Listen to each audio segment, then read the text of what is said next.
Hi friends, ఇవాళ అయితే నేను ఆనపకాయ స్వీట్ చేస్తున్నానండి. ఆనపకాయ స్వీట్ తయారు చేసే విధానం చూసేద్దాం.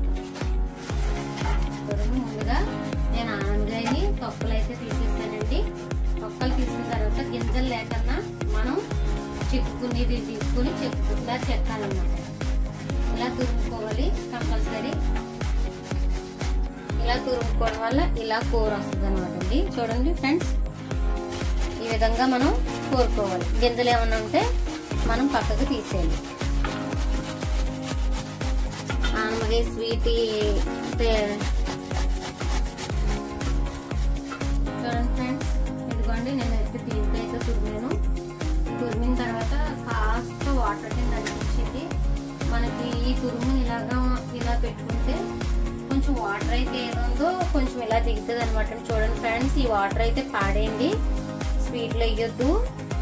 ఆనపకాయని చెక్కిన తర్వాత యాక్చువల్లీ కడగొద్దు. చెక్కేసిన తర్వాతనే దీంతో మీరు తురిమేయండి ఫ్రెండ్స్. చెక్కేసిన తర్వాత కడగొద్దు. దీంతో మామూలుగా గింజలు ఏవైతే ఉన్నాయో అవన్నీ తీసేసి దీంతో తురిమేసుకుంటే సరిపోతుంది. ఇలా వాటర్ ఏమైనా వస్తే మనం పాడేసుకోండి ఫ్రెండ్స్.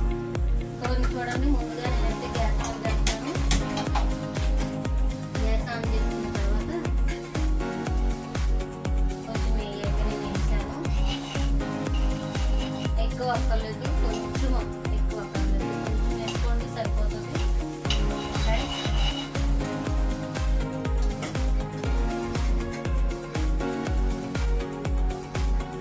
కొంచెం నెయ్యి ఇలా వేగిన తర్వాత కాగిన తర్వాత ఇది ఏదైతే ఉందో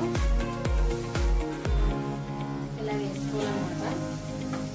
నేను తయారు చేసేది స్వీట్ ఆనపకాయ స్వీట్ తయారు చేస్తున్నాను ఫ్రెండ్స్.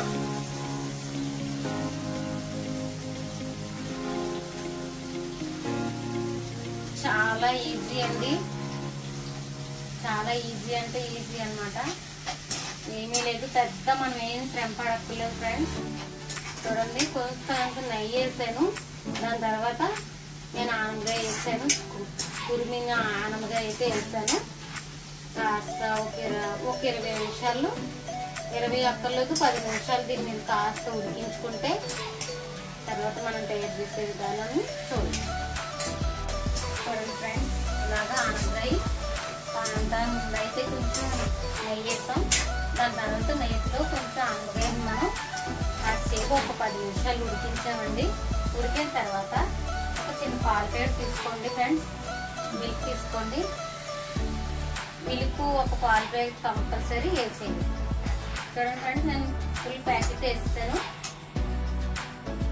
వేసిన తర్వాత చూడండి ఫ్రెండ్స్, ఇలా ఉంటుంది. దీంట్లో ఒక కప్పుడు చక్కెర వేసుకోవాలన్నమాట. ఒక కప్పుడు చక్కెర వేసుకున్నాను. టేస్ట్ సరిపోయిందో లేదో లాస్ట్లో మనకి చాలకపోతే ఇంకా కొంచెం పంచదార మనం యాడ్ చేయొచ్చు అన్నమాట. సో దీన్ని ఇలా ఉడుకుతుండగా కొంచెం ఇంకా మనం ఒక 20 నిమిషాలు అయ్యే వరకు ఉడికించాలి. తినండి, నేనైతే ప్లేట్లోకి సేవ్ చేసుకుంటున్నాను. అంతేనండి, ఈజీ అంటే ఈజీ హల్వా. చూడండి, చాలా అంటే చాలా బాగుంటుంది. ఆనపకాయ హల్వా అయితే నేను చూపిస్తాను. ఇందులో అయితే నేనేం వేయలేదు ఫ్రెండ్స్. కాస్తంత పాలు, అలాగే ఆనపకాయ తురిమాను, పంచదార, అలాగే పాలు. అంతే ఫ్రెండ్స్, అయిపోయింది.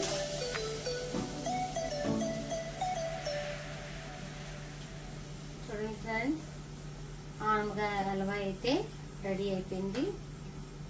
సో చూడండి, వేడివేడిగా ఆనపకాయ హల్వా అయితే రెడీ. నేనైతే ఏం ఉపయోగించలేదు, ఓన్లీ ఆనపకాయ అంతే. ఆనపకాయని తీసుకోవాలి, ముందుగా తురమాలి. తర్వాత గ్యాస్ మీద కొంచెం నెయ్యి వేసి దాన్ని వేపి ఉడికిన తర్వాత పాలు వేయాలి, దాంతోపాటు పంచదార వేయాలి. దాని తర్వాత ఉడికితే ఈ విధంగా తయారవుతుంది ఆనపకాయ హల్వా అయితే. వేడివేడిగా రెడీ. నచ్చితే మీరు కూడా ట్రై చేయండి.